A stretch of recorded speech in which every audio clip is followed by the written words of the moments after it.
Begitu juga dengan gerah. Allah berikan kita rasa gerah. Gak nyaman rasanya kalau keringatan. Gak nyaman rasanya kalau mulut kita belum sikat gigi misalnya. Entah kalau ada orang sudah putus urat. Ya. Malunya mau sudah kalau ngomong membuat 70 orang pingsan pun tidak sadar. Tapi Allah buat kita gak nyaman. Kita sendiri kalau ngomong baunya gak enak nih. Atau badan kita gak enak. Atau kita gerah. Peringatan dari Sang Pencipta Allah. Rawat jasadmu itu. Mandi. Mandi kita rasa segar. Pakai baju bersih rasanya segar.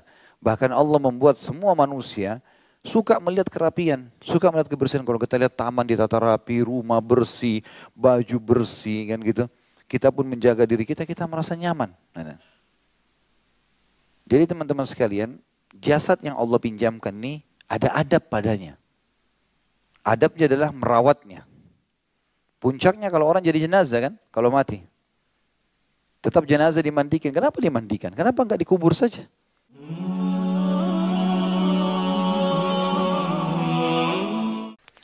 Melanjutkan bahasan kita teman-teman sekalian. Semoga Allah berkahi masih di kitab adab. Dan pasal kelima kita pada malam ini. Semoga Allah berkahi sekali lagi. Adab terhadap diri sendiri. Setelah sebelumnya tentu kita membahas pasal keempat. Dan sudah panjang lebar kita paparkan adab terhadap Rasulullah sallallahu alaihi wasallam. Teman-teman sekalian, Allah telah menyiapkan fasilitas di dalam diri kita. 2 buah mata, lengkap dengan perangkatnya, urat-urat saraf yang sangat rapi tertata, bisa menangkap cahaya sehingga bisa memantulkan kembali cahaya tersebut dan kita bisa melihat apapun yang ada di depan kita dari warna-warni, jenis, ragam, macam, bentuk yang ada di depan kita. Juga hidung yang bisa membedakan mana wangi dan mana busuk dengan waktu yang seketika. Serta dihiasi dengan bulu-bulu hidung yang bisa menampung bakteri yang kita hirup tanpa kita sadari karena tidak terlihat oleh mata. Lalu dikaruniakan bersin dengan sangat kuat yang tidak ada satupun orang bisa menahannya. Terlepas semua bakteri yang ada di hidung kita dan di otak kita. Mulut yang bisa kita gunakan untuk mencicipi makanan. Juga kita bisa gunakan untuk berbicara. Bisa gunakan untuk mengunyah. Kemudian bibir, hidung dan mata ini menjadi hiasan wajah. Dengan begitu indahnya. Dengan alisnya, dengan 2 kupingnya. Kemudian juga rambutnya, kulit. Begitu sampai seluruh tubuh kita dari atas sampai ke bawah. Semuanya tertata dengan rapi. Mungkin kalau seseorang di antara kita bisa melukis manusia, walaupun ini tidak boleh tentu dalam syariat, dia bisa melukis manusia dan dia bisa melukis persis seperti apa yang terlihat di depan matanya, maka saya yakin orang-orang akan memuji lukisan tersebut. Karena dianggap orang ini bisa mengambil gambar yang mirip dengan aslinya. Banyak orang kagum dengan lukisan-lukisan ini teman-teman sekalian.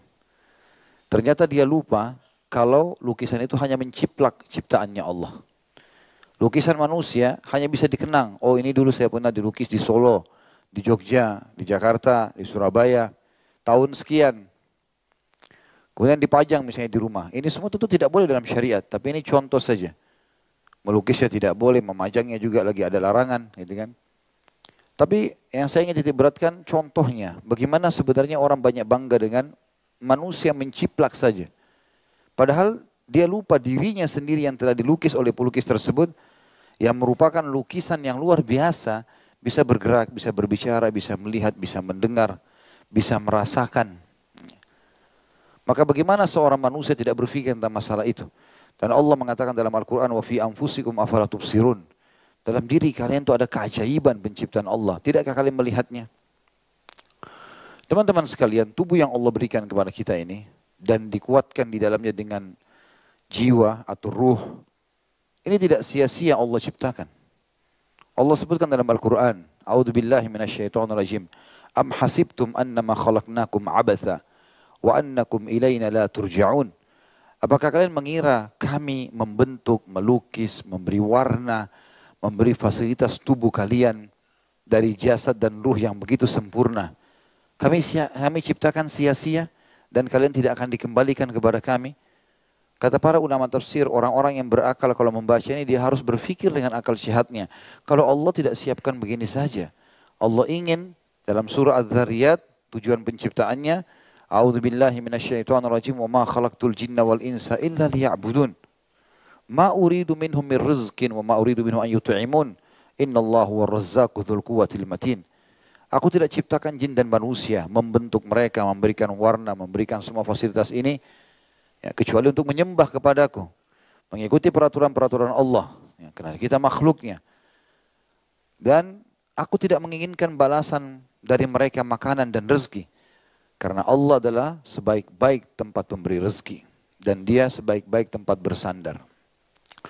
Teman-teman sekalian, kita bagi dua antara jasad sama ruh. Dua-duanya butuh perawatan. Allah Subhanahu wa taala memberikan kepada jasad kita, misal letih, capek, ngantuk. Tujuannya adalah sinyal dari Allah kalau fisikmu lagi capek, harus istirahat. Dan siapapun yang mau lawan itu, pasti dia tidak mampu. Misal ada orang ngantuk, dia tetap lawan. Mungkin sekarang bisa lolos sejam, 2 jam, 3 jam, lama-lama sehari, 2 hari, lama-lama dia tidur sendiri. Kalau boleh tertidur di pinggir jalan. Karena memang itu pencipta Allah menciptakan jasad kita, memang ada batas waktu digunakan. Handphone yang kita pakai, kalau dipakai terus tidak dicas baterainya pasti akan mati. Kita mau paksakan menyalakan tidak akan bisa. Orang kalau sudah sangat capek dia tidak istirahat, maka dia membalimi dirinya sendiri. Harus dia istirahat. Nabi SAW berkata kepada Abu Darda radhiyallahu anhu, sesungguhnya matamu punya hak, jasadmu punya hak, keluargamu punya hak. Berikan semuanya haknya. Kita tahu juga teman-teman sekalian, Allah memberikan kita rasa lapar. Tujuannya untuk memberikan peringatan, jasadmu lagi butuh suplai makanan. Tidak bisa orang lawan itu. Dia lawan sejam, 2 jam, 3 jam, lama-lama dia harus makan. Kalau enggak dia akan lemas, lama-lama dia meninggal. Allah memberikan itu sebagai sinyal untuk merawat dirinya. Haus, dahaga, tubuhmu lagi butuh cairan. Orang lawan susah, lehernya akan sakit. Bisa-bisa dia meninggal kalau dia tahan tidak haus, tidak minum maksud saya. Begitu pula semuanya. Sampai kepada hal-hal yang sederhana seperti misalnya Allah pada saat merawat jasad kita ini, memberikan kepada kita semua sinyal-sinyal supaya kita sadar, oh iya butuh harus segera. Contoh rasa, kita rasa buang air besar, rasa buang air kecil, kita makan nih 1 piring, 2 piring. Saripatinya menjadi nutrisi tubuh, sisanya jadi kotoran. Allah sebagai pencipta jasad kita dan pencipta kita, memberikan sinyal di situ. Lapar, kebelet misalnya, habis buang makan. Kita harus ke kamar belakang. Gak ada orang yang bisa tahan tuh. Karena memang kalau dia dibiarkan menahannya, dia akan meninggal gara-gara itu. Bakteri, sebusuk itu kalau dibiarkan dalam tubuh bisa merusak semua organ tubuh. Sampai ada satu orang kapten kapal laut mati gara-gara kotorannya sendiri. Itu saya dapatkan informasi penelitiannya, kan ada seorang kapten sehat, gak ada masalah. Badannya sehat, tidak punya sakit, sebelum berlayar diteliti. Ditemukan dia mati di WC kamarnya dia. Padahal kamarnya adalah kamar kapten, bagus, bersih. Waktu diteliti dilihat tidak ada luka di badannya, tidak ada apa-apa. Waktu dikeluarkan diteliti ternyata ditemukan ujung-ujungnya ditemukan kotoran yang dia keluarkan itu sudah 3 hari dia tahan di badannya. Dan pada saat dikeluarkan mengeluarkan gas yang sangat beracun dan membuat dia meninggal. Dia mati karena ajal, tapi sebabnya itu. Sang pencipta merawat jasad kita sampai membuat kita rasa kebelet yang tidak bisa kita tolak. Mungkin walaupun perang, kalau dia mau buang air besar, dia harus buang air besar dulu. Begitu juga buang air kecil. Allah berikan kita rasa. Bayangkan teman-teman kalau kita hidup tanpa rasa. Nggak tahu kapan kita kenyang, nggak tahu kapan kita lapar, nggak tahu kapan kita mau buang air besar atau buang air kecil. Mungkin kita bisa sembarangan di pinggir jalan tidak sadar gitu. Ya. Maka harus hati-hati. Tangkap sinyal-sinyal ini. Begitu juga dengan gerah. Allah berikan kita rasa gerah. Nggak nyaman rasanya kalau keringatan. Nggak nyaman rasanya kalau mulut kita belum sikat gigi misalnya. Entah kalau ada orang sudah putus urat. Ya. Malunya mau sudah kalau ngomong membuat 70 orang pingsan pun tidak sadar. Tapi Allah buat kita nggak nyaman. Kita sendiri kalau ngomong baunya nggak enak nih. Atau badan kita nggak enak. Atau kita gerah. Peringatan dari Sang Pencipta Allah, rawat jasadmu itu. Mandi. Mandi kita rasa segar. Pakai baju bersih rasanya segar. Bahkan Allah membuat semua manusia suka melihat kerapian, suka melihat kebersihan. Kalau kita lihat taman ditata rapi, rumah bersih, baju bersih kan gitu. Kita pun menjaga diri kita, kita merasa nyaman. Jadi teman-teman sekalian, jasad yang Allah pinjamkan ini ada adab padanya. Adabnya adalah merawatnya. Puncaknya kalau orang jadi jenazah kan, kalau mati. Tetap jenazah dimandikan. Kenapa dimandikan? Kenapa enggak dikubur saja? Toh juga dia akan dimakan belatung berapa jam kemudian. Tapi disuruh mandikan, keluarkan kotoran, pakaiin kain kafan putih yang bersih. Kenapa dikembalikan kepada penciptanya dalam keadaan baik? Dan ulama mengambil kesimpulan mengatakan siapapun yang merawat jasadnya, dia tahu karena ini amanah dari Allah. Baik dengan dia olahraga, baik dengan dia makan makanan yang baik, dia istirahat yang cukup, tentunya tidak berlebihan. Dia tahu karena ini Allah suruh menjaganya, maka dia dapat pahala. Kita tahu dalam Islam, hari Jumat dihubungkan dengan siapa yang mandi junub. Hari Jumatnya, laki-laki, kemudian dia pakai baju terbaiknya, dia pakai minyak wangi terbaik di rumahnya, dia sisir rambutnya dengan rapi. Kemudian dia pergi sholat Jumat di awal waktu, dia dengarkan imamnya atau khatibnya, lalu dia sholat, diampuni dosanya yang telah lalu. Coba lihat relevansi antara pengampunan dosa dengan pakai baju bersih, rambut rapi, ya, badan wangi, dan seterusnya. Dan juga hadis Nabi SAW teman-teman ma'ruf sekali yang sudah dikenal. Kata Nabi SAW, Innallaha jamilun yuhibbul jamal. Allah itu suka, Allah itu indah, rapi, bersih, suka dengan itu semua. Jadi jangan sampai kita bertolak belakang dengan fitrah itu. Kalau kita paksakan diri, kita akan jadi kotor teman-teman sekalian. Dan orang akan menjauh dari kita. Kita pun tidak nyaman itu. Begitu pula dengan ruh teman-teman sekalian. Ruh juga begitu. Tentu di sini kalau masalah jasad juga termasuk di antaranya menjaga rumah ya, kebersihan kendaraan harus dijaga teman-teman sekalian. Dan itu kalau diniatkan karena Allah perintahkan dapat pahala. Karena sesuatu yang mubah, kita pernah bahas di awal pasal kita adab niat, sesuatu yang mubah bisa berubah menjadi apa? Sunnah, ibadah. Makan, mubah, boleh makan. Tapi kalau kita makan diniatkan, ya, karena ingin merawat jasad yang sedang Allah amanahkan jadi ibadah. Tidur mubah. Tapi kalau kita tidur niatkan untuk mengistirahatkan tubuh yang Allah amanahkan supaya kuat ibadah. Supaya kuat nanti sholat malam misalnya cari nafkah besoknya ibadah. Mubah tapi bisa jadi pahala. Maka ini harus dijaga teman-teman sekalian. Dan syaitan paling suka dengan orang-orang yang kotor. Rumah yang kotor. Ya. Memang tempat-tempat kosong, tidak dirawat, kotor, tempatnya syaitan. Syaitan itu kalau melihat tempat bersih, seperti kalau kita lihat tempat yang jorok. Dia sangat suka. Makanya jangan buka pintu itu. Saya yakin teman-teman peruqyah yang sudah punya keterampilan dalam masalah itu, kalau dia masuk ke rumah pasien-pasiennya, pasti juga dia ingatkan masalah itu. Selain tidak boleh ada patung-patung, ada gambar, bersihkan rumah. Tumpuk sampah sembarangan, kotor di belakang rumahnya. Kamarnya kalau masuk berantakan. Maka ini pintu syaitan. Dia suka dengan tempat-tempat itu. Coba lihat surga yang Allah janjikan. Apa yang Allah gambarkan di surga? Istana, batu-batanya dari emas. Kan? Kemudian pohon kurmanya yang kita pelajari masalah surga kemarin. Buahnya, bajunya dari sutra, taman-taman yang rapi, sungai-sungai air, bidadari dan bidadara, digambarkan cantik dan gagah, semuanya. Karena memang itulah yang Allah inginkan dari kita. Jangan bentrok dengan fitrah itu. Jangan sudah ikut pengajian, kopiahnya kotor, 2 tahun tidak dicuci. Sampai dahinya muncul jerawat-jerawat.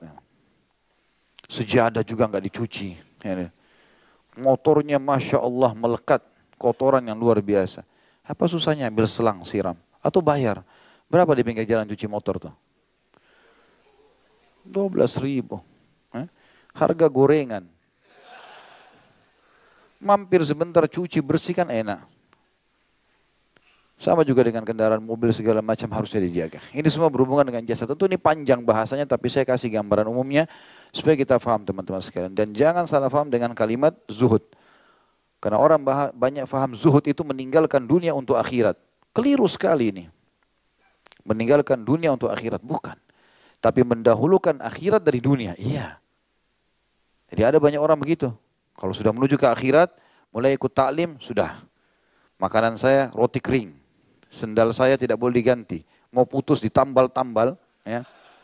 Kendaraan sudah apa adanya. Mau peyot, mau segala macam, gak usah ganti. Dunia sebentar. Ini merusak citra Islam. Akhirnya Islam yang tadinya indah. Islam kotor sekali ya. Orang kalau ikut pengajian jadi jorok begini. Ya. Kan gitu. Harusnya diubah ini teman-teman sekalian. Ya. Sama sekali tidak seperti itu. Dan dalam surah Al-Qasas ayat 77 Allah berfirman, A'udzu billahi minasyaitonir rajim wa bataghi fi ma ataqallahu daral akhirah wa la tansa nasibaka minad dunya. Kejar apa yang Allah janjikan di akhirat. Surga, dayang-dayangnya, permadaninya, semua derajat tertinggi. Kejar dengan ibadah. Dan juga jangan lupa bagianmu dari dunia. Orang muslim harus punya kelebihan-kelebihan teman-teman sekalian. Nabi SAW berpoligami, 11 orang istri beliau di bawah naungannya. Dan ini khusus untuk Nabi SAW. Setiap istri punya rumah, setiap rumah aja pembantunya. Dan setiap rumah ada satu minimal ekor unta. Satu unta itu zaman dulu sama dengan sekarang mobil Alphard. Nabi SAW punya 11 rumah, 11 orang pembantu di masing-masing istrinya, dan masing-masing punya satu ekor unta. Keliru kalau ada orang bilang, mengatakan Rasulullah itu hidupnya juga sederhana. Sederhana di mata pandangan agama, tidak berlebihan iya. Tapi belum menikmati. Saya mau makan roti kering saja. Mana riwayatnya Nabi makan roti kering? Nabi pernah lapar iya, lalu disalahfahami. Tuh, Nabi kan buktinya lapar. Terus keluar mencari makanan dari para sahabatnya. Loh, Rasulullah SAW memang gemar berkumpul sama sahabatnya. Beliau memang gemar. Jadi pada saat beliau pernah keluar kebetulan lagi lapar, pengen makan di teman-temannya, sahabatnya. Bertemulah dengan Abu Bakar, bertemu dengan Umar, lalu mereka duduk dengan orang Ansar. Bukan berarti beliau itu miskin. Gitu kan. Nabi SAW memang rumahnya sederhana. Betul ya sederhana. Tapi beliau paling gemar makan paha kambing, bukan roti kering. Dalam hadis Bukhari dikatakan Umar bin Khattab berkata, saya pernah masuk rumah Nabi SAW, beliau sedang pegang tulang paha kambing dan lagi menggigit dagingnya. Disebutkan dalam riwayat seperti Abu Darda, Abu Musa al-Ash'ari, banyak sahabat-sahabat Nabi yang terkenal dengan kezuhudannya, itu paling gemar makan daging. Mereka paling gemar makan daging. Bahkan daging itu dibakar lalu ditaruh di bungkusan kain, lalu ditaruh di kantong mereka, kalau mereka safar selalu dibawa-bawa. Jadi bukan berarti kita harus berkumuh-kumuh. Kan itu. Begitu pula dengan ruh di dalam. Ruh ini juga komponen yang tidak bisa terpisah dengan jasad. Karena kalau ruh sudah keluar, jasad tidak berfungsi lagi. Maka dia juga butuh perhatian. Hanya saja bedanya, kalau jasad lapar makan, ya, gerah mandi, haus minum. Kalau ruh bukan itu. Ruh itu makanannya adalah ini, majelis ilmu. Ilmu makanannya dia. Jadi kalau teman-teman lagi duduk begini sebenarnya lagi berikan makanan, lagi berikan suplemen, lagi berikan minuman kepada ruh kita. Dan perlu kita garis bawahi kalau ruh itu sehat, maka jasad bisa ikut sehat. Walaupun secara zahirnya dia kurus. Sahabat Nabi Julaibib radhiyallahu anhu, orang yang kecil sekali jasadnya. Sampai waktu dia mati di perang Uhud, mati syahid diangkat oleh Nabi SAW dengan satu telapak tangan karena kecilnya. Tapi waktu ditemukan jenazahnya ada 7 orang kafir Quraisy yang mati di sebelahnya. Ruhnya berotot, walaupun jasadnya kecil. Ya. Biar juga berotot besar, kalau ruhnya kempes percuma. Dengar suara anjing lari. Ya. Jadi memang ruh itu lebih berpengaruh daripada jasad. Makanya sebagian ulama mengatakan ruh itu sifatnya melekat sama jasad dan kalau dia ditarik jasad sudah tidak berfungsi. Ruhnya masih berfungsi, hidup di alam barzah. Ruh ini terus ada. Nanti dia pada saat pembangkitan dikasih jasad baru dimasukkan lagi. Dia akan hidup terus sampai di surga.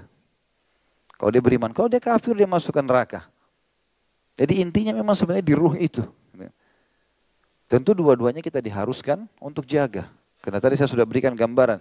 Tapi banyak orang yang lupa. Dia peduli dengan jasadnya, pakai baju bagus, mobil segala macam. Itu betul tidak salah. Asal dia niatkan karena menikmati nikmatnya Allah. Ingat sabda Nabi SAW hadis riwayat Abu Daud hadis sahih. Inna Allah yuhibbu an yara athara ni'amihi ala abdi. Allah suka melihat bekas nikmatnya pada hambanya. Boleh kita nikmati. Tapi ingat, masalah ruh juga perlu. Ini adab, ada adab.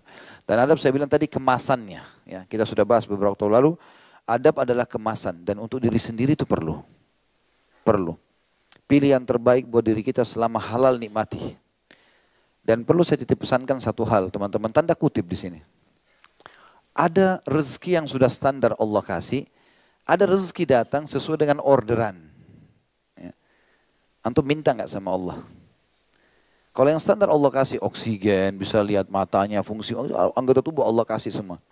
Tapi kalau mau jadi orang yang prestasi, orang yang punya nama, orang yang punya andil dalam agama, dia harus order pada Allah. Ya Allah, karuniakan aku ini. Ya Allah, karuniakan aku ini.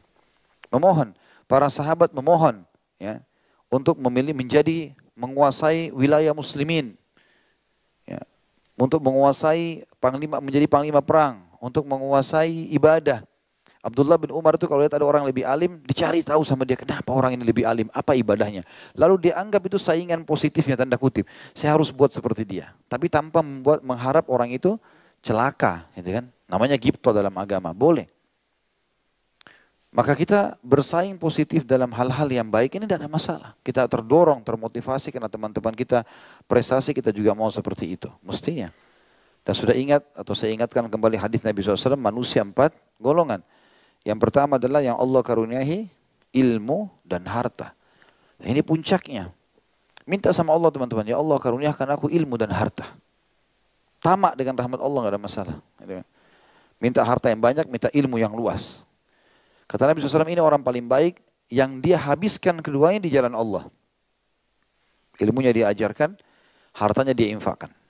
Begitu terus hidupnya sampai dia meninggal. Datang golongan kedua yang Allah karuniai ilmu tanpa harta. Alim, tapi nggak ada hartanya. Cuman dia ingin sekali. Dia ingin bersaing positif sama temannya itu. Dia bilang, ya Allah kalau seandainya kau karuniakan aku harta seperti dia, aku akan buat yang sama. Hatinya, tekadnya kuat untuk itu. Tidak ada hartanya. Maka kata Nabi SAW, fahuma fi ajri sawa. Dua-duanya sama pahalanya. Dan kita niatkan saja, asal betul-betul kita nggak punya fasilitas itu dan kita berharap.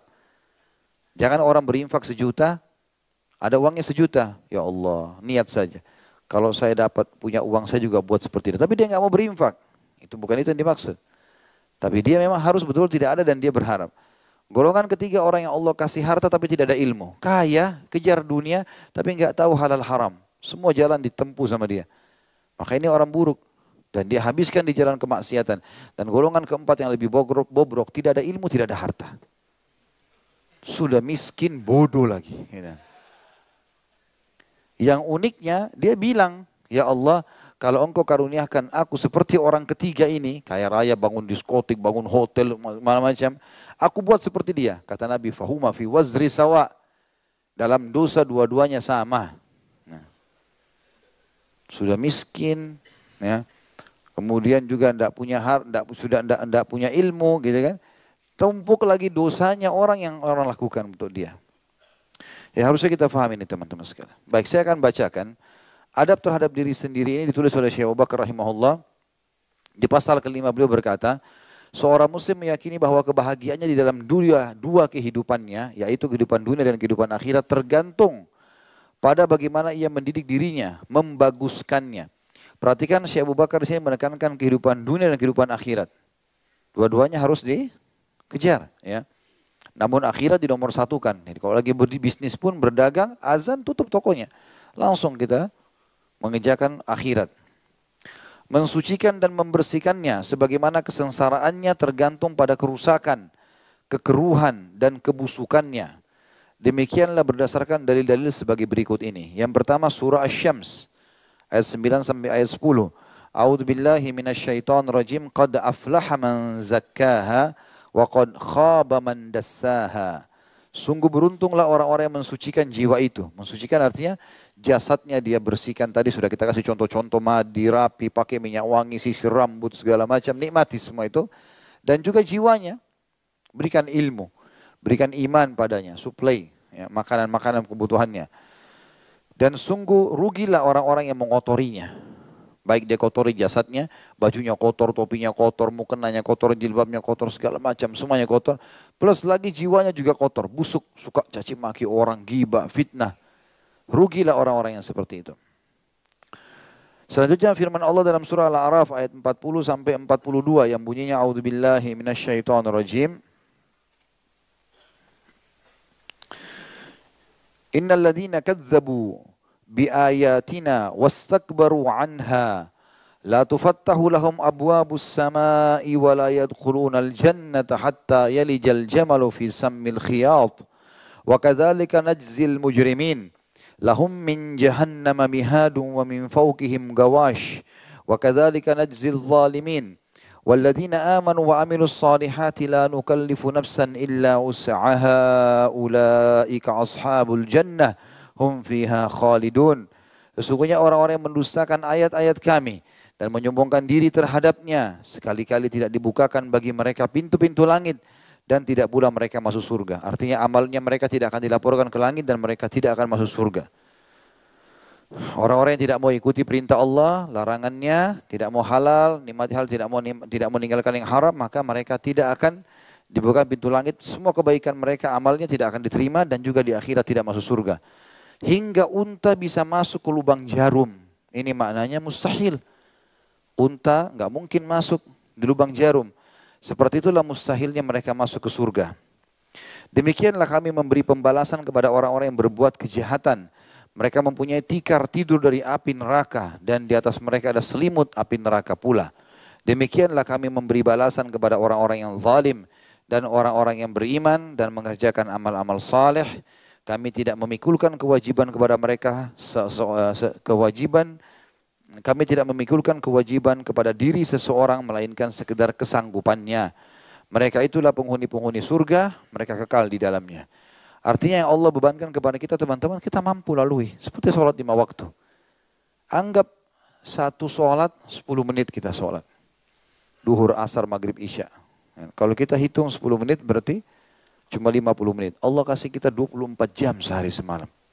Masih banyak waktu lain. Ringan sholat. Kenapa nggak dikerjakan? Gitu kan? Allah kasih. Jadi Allah tidak membuat di atas kapasitas kemampuan kita. Ramadan puasa sebulan penuh. 11 bulan ada kesempatan untuk tidak puasa. Haji sekali setahun. Allah nggak suruh tiap bulan kita haji. Sekali setahun. Bahkan wajibnya sekali seumur hidup. Zakat ada syaratnya. Kalau mampu mencapai haul dan nisab. Mudah. Nggak ada sesuatu yang berat dalam menjalankan syariat Allah Subhanahu Wa Taala. Sampai pernah ada orang Badui yang meminta kepada Nabi SAW untuk melanjarkan kepada dia tentang Islam. Maka cukup 5 rukun Islam saja. Ya. Pada saat Nabi sampaikan, dia mengatakan, saya tidak mau tambah, tidak kurangi. Kata Nabi SAW, siapa yang mau lihat ahli surga, ini orangnya. Sudah saya ceritakan kisah itu kan? Belum, dari mana belum? Ya, orang Badui mengatakan, saya bertanya kepada Muhammad atas nama Allah yang telah meninggikan langit, menghamparkan bumi. Sudah kan? Alhamdulillah, banyak saksi. Kemudian surah Al-Asr, ayat 1 sampai ayat 3. A'udzubillahi minasyaitonirrajim. Wal 'asr innal insana lafi khusr illa alladziina aamanu wa 'amilus shalihati wa tawashaw bil haqqi wa tawashaw bis sabr. Apa artinya ini? Wal 'asr, demi waktu kalian di dunia, maksimalkan. Nikmati tapi jangan lalai, gitu kan? Jangan masuk dalam dosa, nikmati yang halal dan halal selalu lebih banyak daripada yang haram. Dan ini sudah sering kita kasih contoh. Sesungguhnya manusia semua pasti melalui kerugian kecuali orang-orang yang beriman dan beramal saleh. Karena mereka punya panduan hidup, tahu mana halal, mana haram. Dan saling mewasiatkanlah kebenaran ini di antara kalian. Dan juga saling mewasiatkan agar kalian bersabar di dunia. Toh akan menuju kepada akhirat. Itu tadi ayat-ayat Al-Quran yang berbicara tentang pentingnya seseorang untuk menjaga dan merawat jasad dan ruhnya. Kita dengarkan bagaimana penyampaian baginda Nabi SAW. Pertama hadis Bukhari nomor 7280 yang berbunyi, kullukum yadkhulul jannata illa man aba. Qalu wa man ya'ba ya Rasulullah? Qala man ata'ani dakhalal jannah wa man asani faqad aba. Setiap dari kalian pasti masuk surga kecuali yang tidak mau. Para sahabat berkata, siapa yang tidak mau ya Rasulullah? Siapa yang enggan masuk surga itu? Beliau mengatakan, barang siapa yang mentaatiku, aku suruh kerjakan, dia kerjakan, aku larang, dia tinggalkan, dia masuk surga. Dan barang siapa yang mendurhakaiku, dilarang tetap mau dilakukan, sungguh ia telah enggan masuk surga. Juga dalam sabda Nabi SAW dalam hadis riwayat Muslim nomor 223, kullun nasi yagdu fabai'u nafsahu famu'tiquha au mubiquha. Setiap manusia berusaha dan beramal dengan dirinya sendiri. Maka di antara mereka ada yang menjual dirinya kepada Allah dan taat kepadanya, sehingga dia membebaskan dirinya dari azab Allah.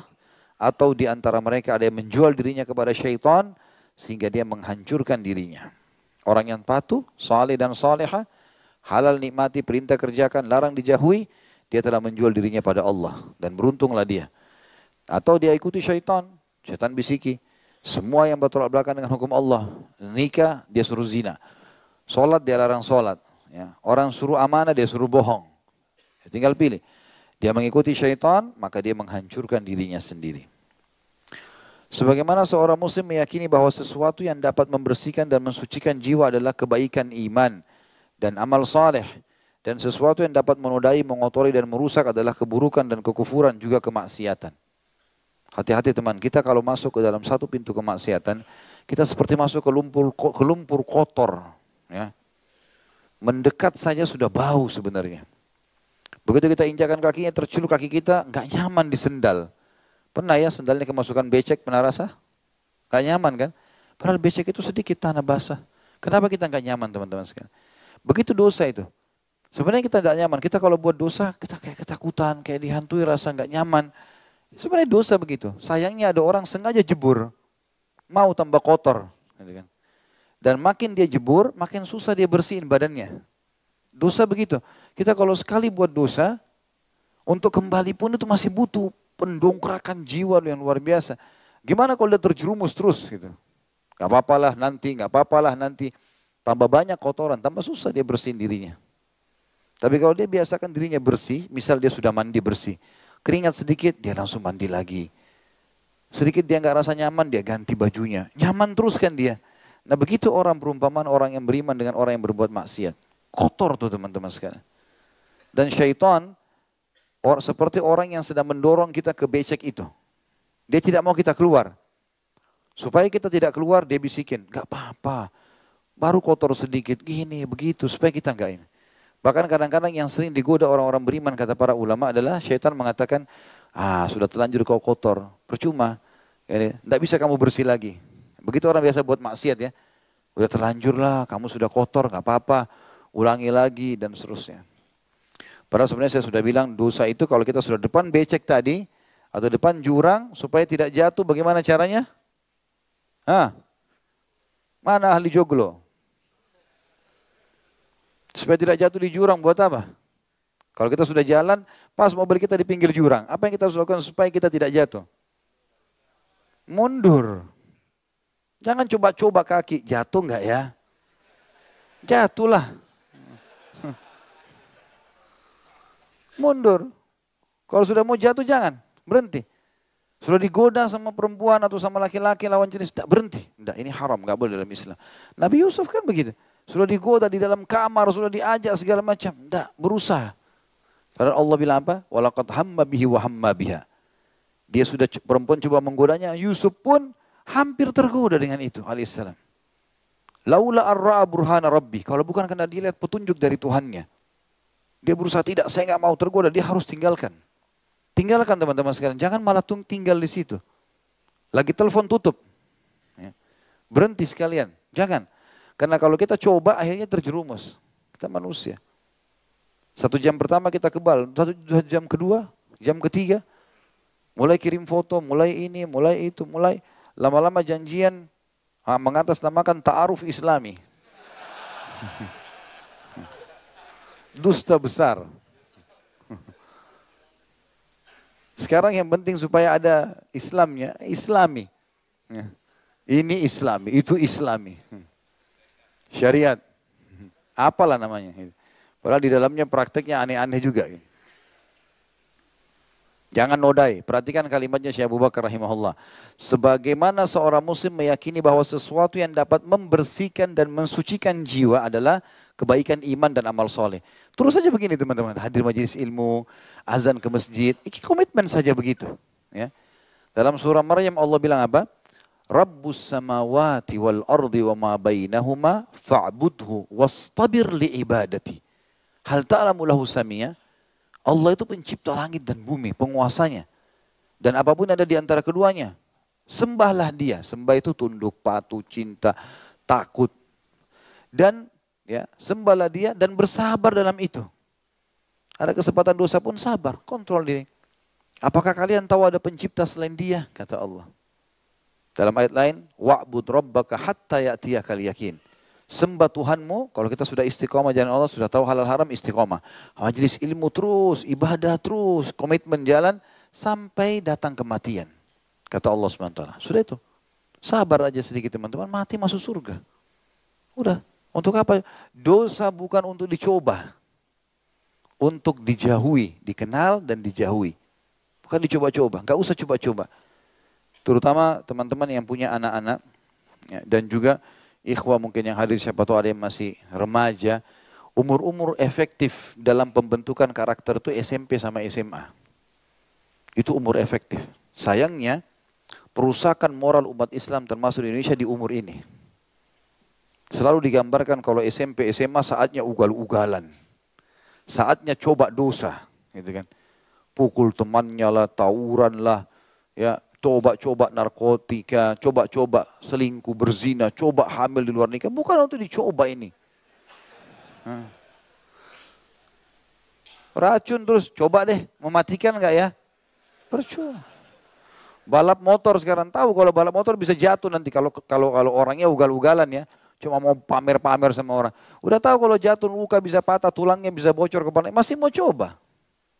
Nanti kalau sudah masuk ICU, coba saya nggak balap kemarin. Coba juga. Sebagaimana seorang muslim saya ulangi meyakini bahwa sesuatu yang dapat membersihkan dan mensucikan jiwa adalah kebaikan iman dan amal soleh. Itu saja antum istiqomah. Dan sesuatu yang dapat merusaknya, membuatnya kotor, kayak tadi becek segala macam, mengotori dan merusaknya adalah keburukan, kekufuran. Dan juga kemaksiatan, dosa-dosa. Dalil selanjutnya surah Hud ayat 114. A'udzu billahi minasyaitonir rajim wa aqimis salata tarafin nahari wa zulafan minal lail innal hasanati yudhibnas sayyi'at. Dan dirikanlah salat itu pada kedua tepi siang, maksudnya pagi dan petang, dan pada bagian permulaan dari malam, maghrib sampai pagi. Sesungguhnya perbuatan-perbuatan baik itu akan menghapus dosa perbuatan yang buruk. Kalau kita pernah buat dosa, asal dosa-dosa kecil, dosa besar butuh tobat nasuha. Maka setelah istiqomah sekarang itu akan membersihkan dosa-dosa yang lalu. Ini juga salah satu kiat untuk membersihkan kesalahan-kesalahan dan mensucikan jiwa kita. Kemudian surah Al-Mutaffifin ayat 14. A'udzu billahi minasyaitonir rajim. Bal rana ala qulubihim ma kanu yaksibun. Sebenarnya apa yang selalu mereka usahakan itu menutup hati mereka. Ini ayat turun kepada orang-orang kafir dan orang munafik. Mereka anggap mereka berbuat benar padahal sebenarnya salah. Dan setiap dosa dalam ayat ini dijelaskan akan menutup hati manusia. Sebagaimana hadis sahih riwayat Bukhari yang kata Nabi SAW, kalau seseorang berbuat amal soleh, maka akan tertitik cahaya satu dalam hatinya. Dia buat lagi amal soleh, cahaya putih lagi. Dia buat cahaya amal soleh, satu putih lagi. Terus sampai hatinya terang benderang. Dan kalau sudah hatinya terang benderang, dia akan selalu lapang dalam menghadapi semua permasalahan. Menghadapi dunia, merindukan akhirat, ya, sibuk menyibukkan diri dengan amal soleh. Ya, hidupnya untuk agama, untuk kehidupan sosial, maka itu sudah terlapangkan. Ya. Dan dia akan menjadi cahaya yang menerangi orang lain. Sebaliknya kalau orang itu buat dosa, Allah akan titipkan dalam hatinya satu titik hitam. Kalau dia tetap ulangi, titik hitam lagi. Kalau dia terus ulangi sampai menjadi hitam kelam hatinya. Orang tabrakan depan matanya, pecah kepalanya, orang terbakar, kena listrik, orang kebakar. Sama sekali nggak tersentuh. Hatinya kelam. Bahkan kalau terus berbuat dosa, Allah menjelaskan hati bisa lebih keras daripada batu. Au asyaddu kaswah. Bisa lebih keras lagi dari batu. Itu bahaya sekali. Dalam riwayatnya dikatakan hati itu bisa berkarat. Kita tahu kalau besi berkarat teman-teman, lama-lama keluar serbuknya, lama-lama bolong kan. Kalau sudah bolong susah, harus ditambal dengan besi yang baru lagi. Atau harus diganti dengan besi yang lain. Sudah rapuh, mudah dipatahin, mudah segala macam, seperti itulah. Akhirnya mudah putus asa, ya, mudah kecewa, mudah was-was, semua penyakit masalah ini akan datang. Rasulullah SAW juga bersabda dalam hadis yang sahih, hadis ini diriwayatkan oleh Imam Nasa'i dalam Sunan Kubra nomor 110, At-Tirmidzi 3334, dan beliau menyatakan hadis ini adalah hasan sahih. Rasulullah SAW bersabda, Innal mu'mina idha aznama dhamban kanat nuqtatun sawda'u fi qalbi. Fa in taba wa naza'a wa sta'taba su'ika qalbuh. Wa in zada zadat hatta ta'lu wa qalbah. Sesungguhnya apabila seorang mu'min melakukan satu dosa, maka akan ada noda hitam di dalam hatinya. Apabila dia bertaubat, berhenti, dan meninggalkan maksiat tersebut, maka hatinya akan cemerlang kembali. Apabila dia menambah dosa itu, maka noda hitam itu akan bertambah sehingga menutupi seluruh hatinya. Demikian itulah noda yang disebutkan oleh Allah, kalla barrana ala qulubihim ma kanu yaksibun. Sekali-kali tidak, sebenarnya apa yang selalu mereka usahakan itu menutup hati mereka. Juga sabda baginda Nabi SAW dalam hadis riwayat Imam Ahmad nomor 20.847, Imam Tirmidzi 1987 dan Al-Hakim 121. Rasulullah SAW bersabda, Ittaqillaha haythu ma kunta wa atbi'is sayyi'ata al-hasanata tamhuha wa khaliqin nasa bi khuluqin hasan. Bertakwalah kepada Allah dimanapun kau berada dan ikutilah. Bertakwa artinya patuhlah sama Allah dimanapun kita berada, sendiri atau rame-rame. Dan ikutilah selalu perbuatan buruk yang pernah dulu kita kerjakan, dengan sekarang ganti perbuatan baik setelah taubat. Niscaya amal baik itu akan menghapuskannya. Dan bergaullah dengan manusia dengan akhlak yang baik. Oleh karena itu seorang muslim hidup sebagai orang yang senantiasa berusaha mendidik dirinya, mensucikan dan membersihkannya. Karena dialah yang paling berhak untuk mendidik dirinya terlebih dahulu, maka dia menghiasinya dengan adab yang dapat mensucikannya dan membersihkan kotoran-kotorannya. Sebagaimana dia menjauhkannya dari hal-hal yang dapat menodai dan merusaknya, berupa keyakinan yang sesat, ucapan dan perbuatan yang batil. Semua itu jauhi. Kemudian dia menundukkannya siang dan malam, mengintrospeksinya setiap saat, mendorongnya melakukan amal kebaikan dan ketaatan, sebagaimana dia memalingkan dan membentengi dari keburukan dan kerusakan. Dan hendaknya dia mengikuti langkah-langkah berikut ini di dalam memperbaiki dan mendidiknya agar ia menjadi bersih dan suci. Yang pertama, selalu taubat. Ya. Baik teman-teman, ada satu pertanyaan. Ustaz, bagaimana kami memahami perbedaan antara taubat dengan istighfar? Bagaimana memahami ini? Istighfar adalah pengikraran permohonan maaf seseorang hamba kepada Tuhannya. Sama kalau kita salah di kantor, kita bilang maafin saya Pak misalnya.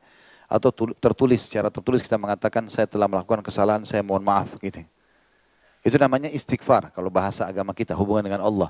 Jadi pengikraran permohonan maaf. Kalau taubat, pengikraran untuk tidak mengulangi. Dua-duanya harus dikomposisikan, disatukan. Jadi kalau kita mengatakan beristighfarlah, artinya permohonan maaf. Kita tahu tidak tahu kesalahan kita, istighfar saja. Gitu kan? Kita lagi jalan di jalan, terus ada orang yang melihat kita. Maaf ya, saya salah jalan ya. Maaf ya kalau saya salah jalan. Mungkin memang itu jalurnya kita keliru, misal. Tidak harus kita buat salah kalau kita beristighfar. Jadi istighfar permohonan maaf saja. Taubat ini tidak beda. Mengikrarkan, mengetahui kalau lagi salah, janji sama Allah tidak mau ulangi. Jadi pernyataan, sikap, ya, tidak akan mengulangi perbuatan salah itu. Nah, kalau kita tulis misalnya permohonan maaf, sekaligus kita nyatakan sikap di situ, kita gabungin keduanya berarti. Jelas ini? Allahu a'lam. Senyap. Rupanya tulisan taubat di atas kepala ini bagus juga. Nah. Baik, taubat maksudnya kata beliau, ini yang paling pertama harus kita lakukan teman-teman. Karena semua kita bisa buat salah. Taubat maksudnya membersihkan diri dari segenap dosa. Segenap artinya semua, tidak terkecuali. Maaf ikhwan dan akhwat, saya ingatkan kalau makan minum tangan kanan ya. Jangan sampai salah. Tangan kiri dari syaitan ini, nggak boleh. Karena ada yang saya lihat masih lupa mungkin ya. Atau mungkin belum faham. Kata Nabi SAW, jangan makan dan minum dengan tangan kiri karena syaitan makan dan minum dengan tangan kiri. Diambil oleh syaitan itu. Ya. Taubat maksudnya membersihkan diri dari segenap dosa dan maksiat, menyesali setiap dosa yang telah dilakukannya dan bertekad untuk tidak. Ya. Jadi di sini dia membersihkan diri dari segenap dosa dan maksiat, menyesali setiap dosa yang telah dilakukannya. Ini namanya istighfarnya. Dan bertekad untuk tidak mengulangi perbuatan dosa itu dalam sisa umurnya. Namanya taubatnya. Ya. Hal ini berdasarkan firman Allah Subhanahu wa taala dalam surah At-Tahrim ayat 8. A'udzu billahi minasyaitonir rajim. Ya ayyuhalladzina amanu tubu ila Allahi taubatan nasuha. Taubatan nasuha asa rabbukum an yukaffira ankum sayyi'atikum wa yudkhilakum jannatin tajri min tahtihal anhar. Al-ayah. Hai orang-orang beriman, bertaubatlah kalian. Ikrarkan dengan Allah tidak akan mengulangi dosa-dosa itu. Dengan taubat yang semurni-murninya. Jangan pura-pura. Tidak mau kembali, tidak mau kembali. Selesai. Apapun godaannya. Apalagi kalau cuma kata orang, kamu alim ya kamu berubah. Sudahlah, iya, tidak apa-apa. Sudah berapa kali saya nasihati. Apalagi kalau giuran-giuran yang lebih besar, tidak semua. Tidak ada. Haram-haram. Walaupun saya harus mati. Semurni-murninya kata Allah. Mudah-mudahan Rob kalian akan menutupi kesalahan-kesalahan kalian dan memasukkan ke dalam surga yang mengalir di bawahnya sungai-sungai. Ada sedikit sini perkataan para ulama teman-teman. Apa makna Rob kalian akan menutupi kesalahan-kesalahan kalian? Kenapa Allah bilang Allah membersihkan kesalahan-kesalahan? Kenapa Allah bilang menutupi? Apa makna menutupi teman-teman? Kalau ada tulisan di tembok ini, kita ingin ada bedanya. Kita menghapusnya dan kita menimpahnya. Ya. Menutupinya. Tapi kalau dalam gambaran agama berbeda masalah menutupi. Bukan hanya sekedar menyamarkan. Maksudnya diganti dosa itu menjadi pahala. Jadi posisinya tetap sama. Waktunya tetap sama. Misalnya orang pernah berzina di umur 17 tahun. Di posisi ini segala macam dosa. Dia memohon kepada Allah agar dosa itu bukan cuma dihapus. Tapi diganti menjadi pahala. Dan Allah janjikan itu. Allah bisa menggantikan dosa-dosa kita menjadi pahala. Makanya Umar bin Khattab berkata radhiyallahu anhu, tapi ini tentu difahami secara positif ya. Beliau pernah duduk dengan beberapa temannya sambil berkata, saya adalah orang yang lebih banyak pahala dari kalian. Orang-orang sekitarnya berkata di zaman khilafahnya beliau, bagaimana bisa Amir Mukminin? Jelaskan kepada kami, kok Anda mengaku lebih banyak pahala? Dia bilang, karena saya dulu di zaman jahiliyah orang yang jahat. Banyak dosa. Gitu kan? Sekarang saya taubat. Dan Allah menjanjikan orang yang bertaubat, dosanya diganti menjadi pahala. Sementara kalian lahir dalam keadaan Islam. Sedikit dosanya. Gitu kan? Tapi saya bilang tadi, difahami secara positif. Jangan bilang sekarang saya dosa dulu, baru saya beramal soleh. Karena bisa saja antum pas buat dosa mati. Mana ada jaminannya? Tapi ini keberuntungan saja bagi orang-orang yang mungkin pernah berbuat kesalahan, dan kemurahan marah mungkin Allah gantikan, bukan mustahil. Tapi tentu juga bukan berarti orang yang tidak buat dosa ini kemudian dia dalam Islam sudah dari kecil disuruh hafal Quran, ibadah selalu sholat di masjid. Masya Allah anak-anak kecil kita yang sudah hadir di majelis ilmu. Mungkin kita umur-umur berapa baru hadir di majelis ilmu gitu kan. Saya lihat Masya Allah sekarang cukup banyak anak-anak kita, adik-adik kita yang hadir ini. Semoga Allah buat mereka istiqamah. Ya. Sampai kadang-kadang saya tablik akbar 3 jam, 4 jam, duduk Masya Allah menulis. Ikutin, saya berpikir bagaimana kalau pada saat mereka sudah balik. Pengaruhnya seperti apa gitu kan. Makanya saya bilang tadi teman-teman sekalian, umur-umur efektif SMP, SMA itu hati-hati. Di situ pembentukan karakter. Dan subhanallah di umur itu dipesantrenkan kalau kita. Kan gitu. Yang kadang-kadang kita anggap pesantren tempat pelarian orang yang tidak lulus. Nah, kalau nggak lulus di negeri, masukin pesantren aja. Nakal, pesantren aja. Jadi kayak pesantren tempat pelarian saja. Mestinya pesantren dulu, tidak lulus pesantren baru lari ke sekolah lain. Orang di dalam diajarin hafal Quran, hafal hadis, sholat 5 waktu. Kenapa malah dianggap remeh ini? Jadi jaga, umur-umur seperti ini efektif sekali. Sayang kalau di situ dirusak. Mestinya di situ mereka berprestasi, mereka hafal Quran. Kita tahu para ulama-ulama kita hafal Quran di umur 12 tahun. Itu tamat SD loh. Hafal 30 juz. Mereka sudah hafal sekian ribu hadis di umur-umur 15 tahun, 17 tahun. Imam Bukhari itu di umur 18 tahun sudah menghafal tidak kurang dari 10.000 hadis. Hadis dan hadis kehidupannya agama gitu. Itu bagus sekali. Ya. Dan itu orang tuanya di sini teman-teman sekalian akan mendapatkan pahala karena berhasil membantu menutup kesalahan dia yang dulu dia kurang kepada anak-anaknya. Anaknya beramal, dia dapat pahalanya. Ya. Juga dalam firman Allah Subhanahu wa taala dalam surah An-Nur ayat 31, A'udzubillahi minasyaitonirrajim wa tubu ilallahi jami'an ayyuhal mu'minuna la'allakum tuflihun. Dan bertobatlah kepada Allah hai orang-orang yang beriman, ikrarkan tidak akan mengulangi supaya kalian beruntung. Dan kata para ulama, kalimat aflaha yuflihu berarti keberuntungan dunia dan akhirat. Ya, mendapatkan dua-duanya. Rasulullah SAW bersabda dalam hadis yang sahih riwayat Imam Muslim nomor 2702, Ya ayuhan nas, tubu ilallahi fa inni atubu ilallahi fil yaumi mi'ata marrah. Hai orang beriman, bertobatlah kepada Allah.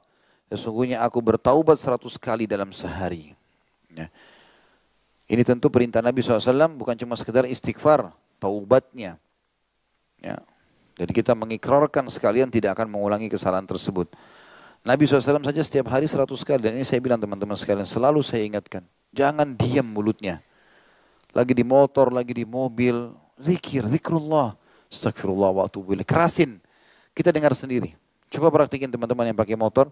Tutup kaca helmnya, coba istighfar. Ulangi ayat Al-Quran. Kalau kita tutup kan suara kita kedap udara. Ya, seperti itu masuk ke kuping kita. Enak sekali kita ulangin hafalan. Berzikir, beristighfar, bertafakkur. Daripada mengkhayal. Lihat helmnya orang warna apa.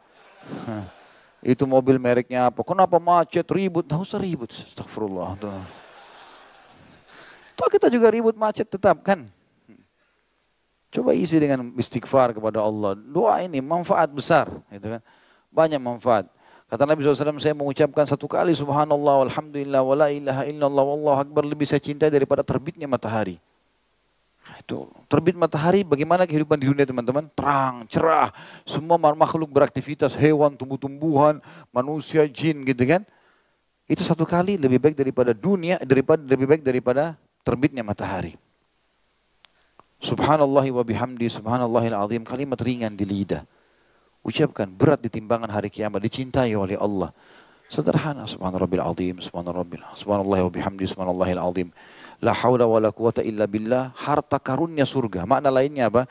Perbendaharaan surga. Semua yang ada di surga, itu ada pada la haula wa la quwata illa billah. Ucapkan, akan dapat. Dan Umar bin Khattab kalau kirim pasukannya, kokohkanlah, hadapilah musuh, kejarlah surga, dan perbanyak la haula wa la quwata illa billah.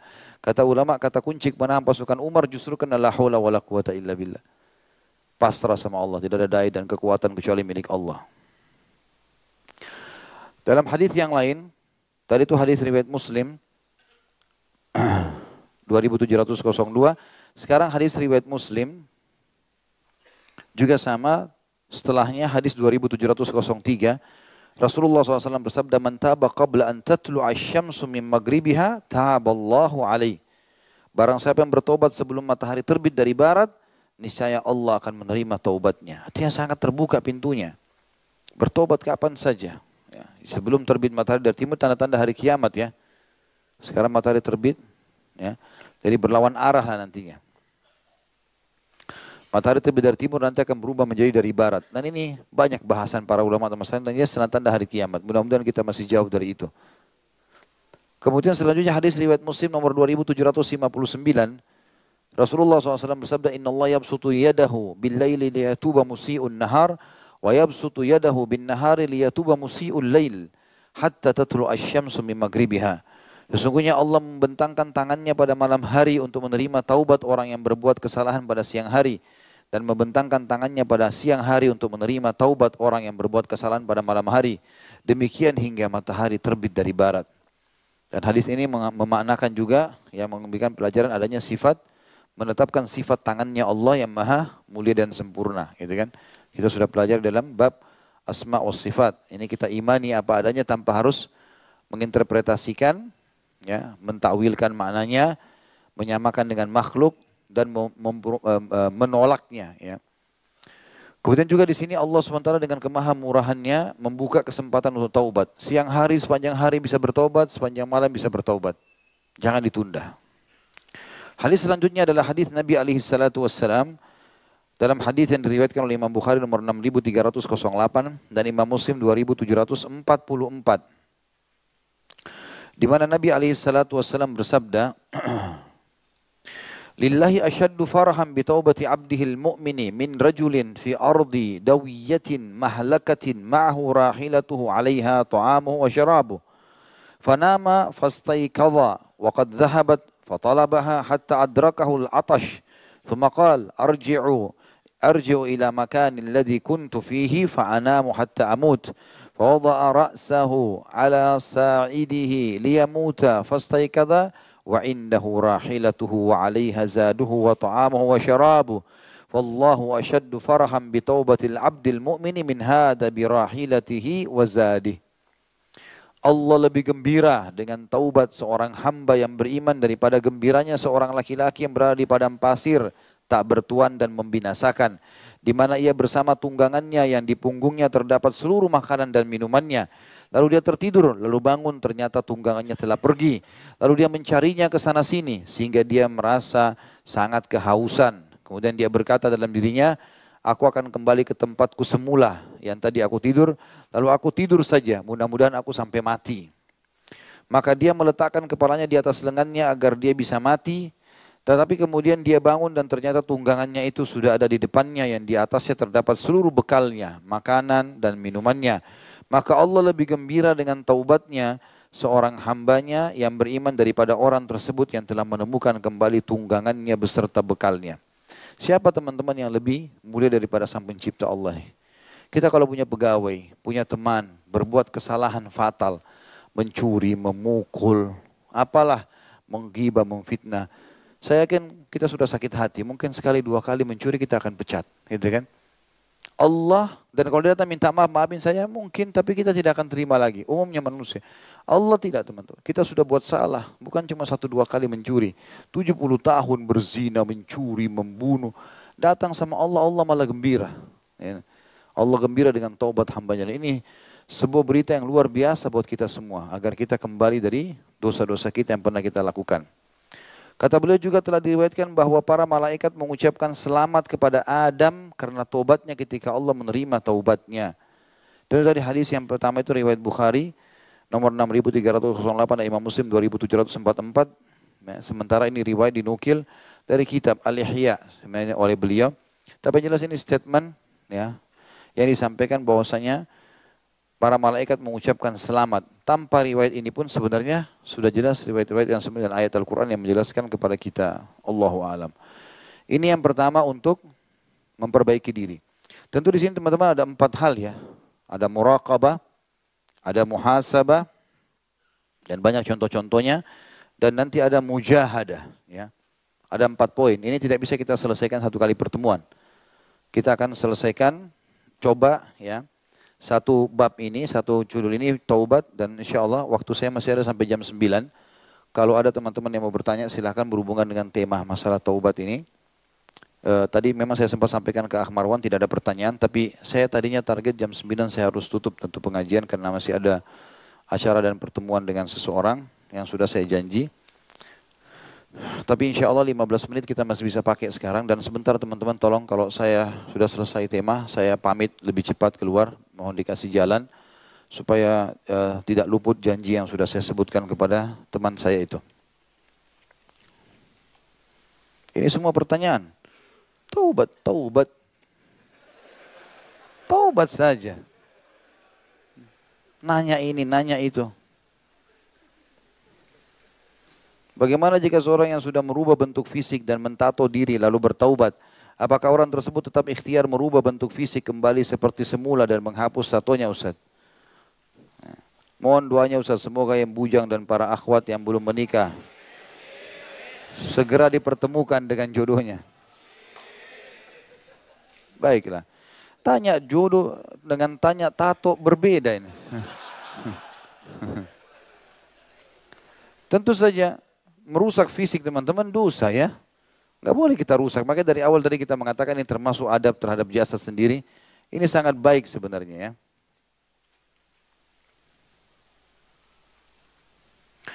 Dan memang kalau kita bisa membersihkan, kita bersihkan. Jauh lebih baik. Ya.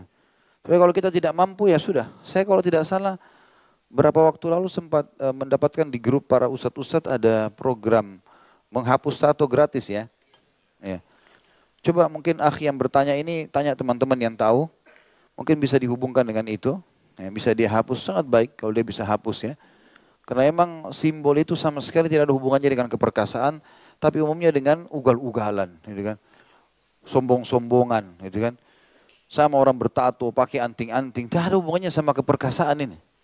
Sama sekali gitu, ya. Keperkasaan yang sebenarnya adalah menghadapi musuh-musuh Allah, benar dalam peperangan pada saat terjadi jihad, istiqomah melawan syaitan, bangun sholat malam, itu di situ. Bukan dengan merusak jasad.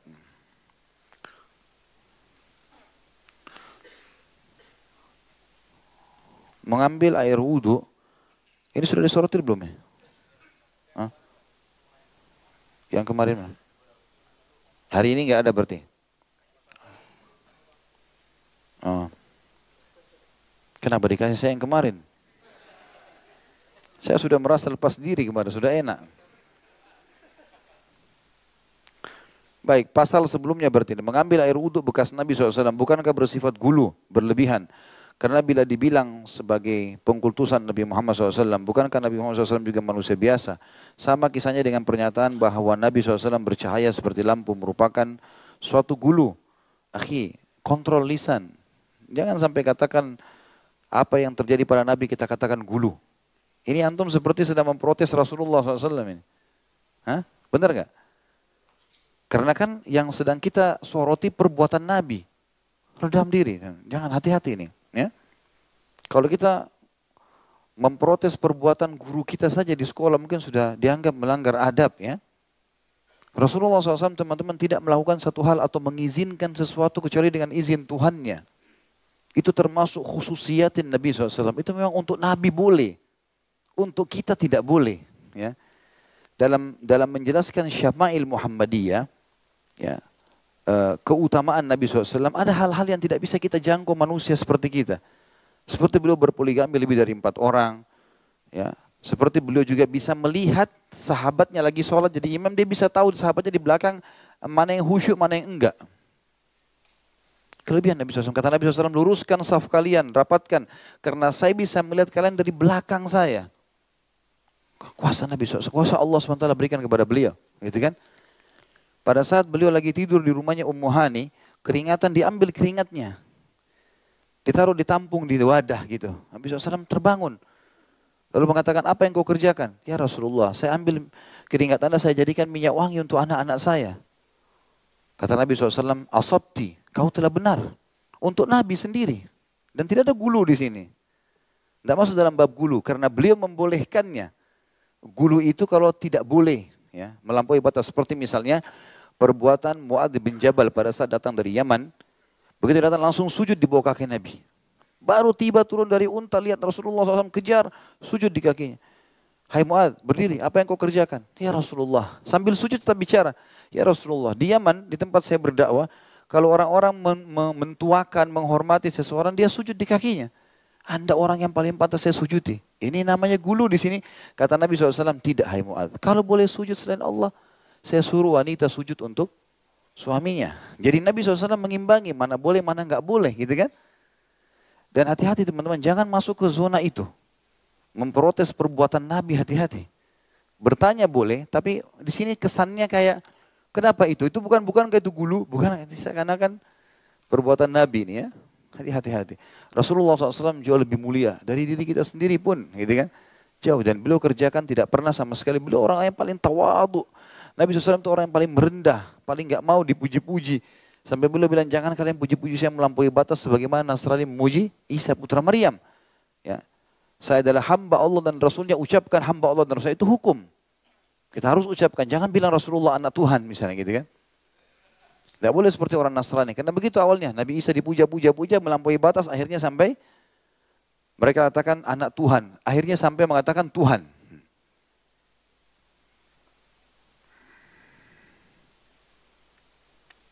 Jangan tanya masalah politik dengan saya. Masalah hukum halal, haram. Lebih harus taat kepada Rasulullah atau kepada orang tua? Rasulullah tentunya. Enggak usah ditanya itu. Enggak ada yang kalahkan Allah dan Rasulnya di atas segalanya. Diri kita sendiri kita harus dahului Rasulullah SAW. Enggak bisa sama sekali. Umar bin Khattab pernah berkata, ya Rasulullah, Nabi lagi naik kuda, dikejar sama beliau. Ya Rasulullah, saya mencintai Anda dari segala-galanya, kecuali diri saya. Semuanya saya cintai, pokoknya istri, anak, segala macam saya siap tinggalkan harta asal Anda perintahkan. Tapi diri saya belum ya Rasulullah. Kata Nabi, tidak hai Umar, sampai dirimu sendiri. Harus kau mendahului saya. Maka kata Umar, sekarang ya Rasulullah. Apapun Anda perintahin saya kerjakan. Ada ceritanya, Rasulullah utusan Allah. Gak bisa. Makanya keluar hadis, la ta'ata li makhlukin fi ma'siyati khaliq. Tidak ada kepatuhan pada makhluk yang berbuat maksiat pada Sang Pencipta. Yang menyuruh kita bakti sama orang tua, Allah dan Rasulnya. Tapi kalau bau maksiat nggak bisa. Kan? Dilarang sholat di masjid, tidak boleh pakai jilbab. Tidak boleh dipatuhi ini. Tapi tetap kita santun. Maaf ayah, maaf ibu, ini sunnah Rasulullah. Izinkan saya berbuat baik. Banyak orang lain anaknya di diskotik, dikebar. Saya cuma mau ke pengajian. Baik, kita santunkan, tetap baik. Dan insya Allah kalau kita hadir di pengajian, kemudian kita coba untuk bisa menerapkan ilmu yang benar, maka akan sangat bermanfaat itu buat kita. Ya, sangat bermanfaat insya Allah. Sebatas mana kita boleh tidak mengikuti Nabi Muhammad SAW, terutama dalam hal keduniaan, misalnya berjalan, berpakaian, berkendaraan. Adakah hal-hal tersebut tetap disebut sunnah? Contoh kasus lagi, di tanah Arab cuaca cenderung panas sehingga bulu dan jenggot lebih pasti tumbuh ketimbang di Indonesia. Tapi Abu Jahal, Abu Lahab juga berjenggot. Apa tetap disebut sunnah? Juga jika dirunut dengan riwayat, kamu lebih mengetahui duniamu tentang kesalahan Nabi Muhammad SAW pada saat memberi perintah tidak perlu penggabungan bibit kurma dan juga tidak didengarkan instruksinya Nabi SAW oleh sahabat pada strategi perang. Apakah perihal keduniaan ini tidak ada arahan dari Allah dan Nabi Muhammad SAW? Mohon bimbingannya Ustaz. Tentu teman-teman sekalian, kalau bertanya sekali lagi, terutama berhubungan dengan Allah dan Rasulnya, kita harus lebih ada adabnya lah. Dalam arti kata gini, tidak usah mendatangkan contoh masalah Abu Lahab, Abu Jahal berjenggot, apakah itu juga sunnah? Tentu saja disebutkan sunnah kalau orang ikuti agama Allah, gitu kan? Gini, kalau ada orang kafir berbuat satu perbuatan, misal dia bersedekah, dia bakti sama orang tuanya. Teman-teman sekalian, bukan karena orang kafirnya, karena agama kita menganggap itu baik. Gitu. Maka kita lihat baik, jadi bukan karena dianya. Abu Jahal, Abu Lahab jenggotnya ada, bukan karena dianya, tapi karena kita tahu jenggot itu bagian daripada ajaran Nabi SAW. Dan tidak termasuk pahala kalau dia tidak masuk dalam Islam, tidak bermanfaat bagi dia. Infaknya, dia silaturahim keluarganya, tidak ada gunanya. Gitu kan? Selama dia tidak beriman kepada Allah Subhanahu Wa Taala. Ya. Saya pernah jelaskan hadis Bukhari bagaimana Aisyah bertanya radhiyallahu anha, ya Rasulullah, bagaimana dengan fulan di Mekah? Suka silaturahim, suka bantu orang, tapi nggak pernah, bagaimana kan? Tidak ada yang tidak kenal kebaikannya. Kata Nabi SAW, tidak ada gunanya, dia tidak pernah beriman. Gitu kan? Jadi tidak ada hubungannya dengan itu. Kalaupun orang kafir melihat itu perbuatan baik, misal mabuk-mabukan, misal selingkuh, zina sana-sini, bagi orang bebas, pacaran, orang kafir lihat baik. Pasti kita lihat tidak baik kalau kita orang muslim yang benar. Karena agama kita mengatakan tidak baik. Walaupun mereka nilai baik. Jadi perbuatan baik mereka itu justru karena agama kita anggap baik. Seperti itulah. Ya. Itu dulu poin. Kalau pertanyaan sebatas mana kita tidak boleh tidak mengikuti Nabi SAW. Tentu teman-teman sekalian memang ulama menjelaskan. Ada hal-hal yang sifatnya jibiliyah dan ada ghairu jibiliyah. Jibiliyah artinya sesuatu yang memang dibebankan oleh Allah pada Nabi SAW dan tidak dijadikan sebagai bagian syariat. Seperti misalnya bentuk rambut, fisik. Artinya rambut Nabi SAW hitam, lebat, kan gitu, berombak. Maka apakah semua muslim harus rambutnya begitu? Kalau orang keriting berarti bukan muslim? Enggak. Itu sebab Allah sudah jibilkan, sudah haruskan Nabi SAW begitu. Postur tubuh Nabi jerbu, tinggi besar, kekar, tidak juga terlalu tinggi, tidak juga pendek. Nabi SAW jerbu, tapi kekar. Badannya kekar, badannya penuh dengan bulu alaihissalam, gitu kan. Apakah semua muslim harus seperti itu? Jawabannya tidak. Karena tidak pernah ada sabda Nabi mengatakan, contohi fisikku, contohi rambutku. Nggak ada seperti itu. Kan gitu. Jadi kita harus pahami di sini. Sama juga dengan cara jalannya Nabi SAW. Nabi SAW dikatakan kalau jalan seperti orang turun dari bukit, misal, gitu kan? Maka tidak pernah ada penyampaian dari baginda Nabi SAW mengatakan contohi jalanku. Tidak. Dan beliau tidak sama sekali melarang dan memerintahkan itu. Sama Nabi SAW seringkali kalau jalan menggunakan tongkat. Ya. Tongkat ini di zaman itu, kalau mereka lagi jalan, mereka suka kalau angin lagi kencang, karena di padang pasir mereka harus tahan tubuhnya. Ini juga bukan bagian daripada syariat Nabi SAW, tapi kebiasaan beliau, gitu kan? Nah di sini bagaimana kita memahaminya kalau itu adalah syariat atau bukan syariat? Makanya alhamdulillah sudah dicontohkan dan disusun oleh para ulama dalam buku-buku hadis, ya, penjelasan-penjelasan panjang lebar mana yang jibiliyah dan bukan jibiliyah, mana yang khusus untuk Nabi SAW, mana yang tidak khusus, gitu kan? Ini sudah dirincikan semuanya. Seperti misalnya perilaku itu. Nabi SAW waktu berperang dengan para sahabat, lalu ada sahabat sempat bertanya, di perang Badar, Nabi sempat meletakkan pasukan di tengah-tengah kancah peperangan. Lalu kata orang-orang Ansar, ya Rasulullah, mohon maaf, apakah ini adalah wahyu sehingga kami menerimanya atau ini adalah strategi perang Anda? Jadi sahabat dengan adabnya bertanya dulu. Tentu kalau sekarang sudah tertutup pintu ini. Karena kita tidak mungkin bertanya pada Nabi SAW, kan gitu. Maka kata Nabi SAW, tidak, strategi perang. Kata mereka, ya Rasulullah, strategi perang yang baik di sini, kalau seperti ini di belakang sana banyak sumur, lebih baik kita berkemah di sumur. Kalau menurut anda setuju, nanti biar musuh tertutup, mereka tidak punya tempat untuk minum. Kata Nabi SAW, pendapat yang baik. Lalu Nabi ikutin itu, gitu kan? Nabi ikutin itu. Sama kasus yang disebutkan tadi tentang masalah pohon kurma. Memang pernah terjadi sekali Nabi SAW melewati kebun kurma dan mereka lagi mengawinkan, ya istilahnya jantan sama betinanya pohon kurma ini. Maka pada saat Nabi SAW mengatakan, kebetulan Nabi lihat orang rame-rame ngangkat, Nabi mengatakan, coba kalian tidak lakukan itu. Yang Nabi maksudkan adalah mungkin dibagi pekerjaan itu. Rame-rame kumpul di satu pohon. Seperti itulah. Rupanya sahabat tangkapnya berbeda. Sahabat menangkapnya, Nabi larang mereka itu. Gitu kan? Padahal Nabi bukan itu maksudnya. Nabi melihat orang rame-rame ngangkat, kumpul semuanya di situ. Maksud Nabi kalau kalian berpencar lebih baik gitu loh. Lalu Nabi mengatakan, coba kalian tidak lakukan itu. Maksudnya Nabi jangan keroyokin satu pohon rame-rame, sebarlah. Sahabat salah paham, oh Nabi larang, nggak usah kawinkan kalau gitu. Akhirnya hasil kurmanya mereka sedikit. Mengeluh kepada Nabi SAW, ya Rasulullah, hasil kurma kami sedikit. Kata Nabi, kenapa? Waktu anda lewat, anda bilang, lebih baik kalau kalian tidak kerjakan. Maka Nabi mengatakan, kalian lebih tahu urusan dunia kalian. Saya cuma ingatkan, jangan berkumpul di situ rame-rame. Bagi itu pekerjaan, gitu kan. Hanya itu, bukan berarti dia harus dilarang, jangan mengawinkan. Karena itu memang sudah sunnatullah harus dikawinkan. Itu pemahaman hadisnya sebenarnya, supaya orang tidak salah paham. Jadi kalau kita simpulkan teman-teman, kalau yang sifatnya jibiliyah sudah ada dalam fisik Nabi SAW, bentuk fisik, warna rambut, bentuk mata, alis, kita nggak bisa mencampur itu. Cara jalan gitu kan, semua itu.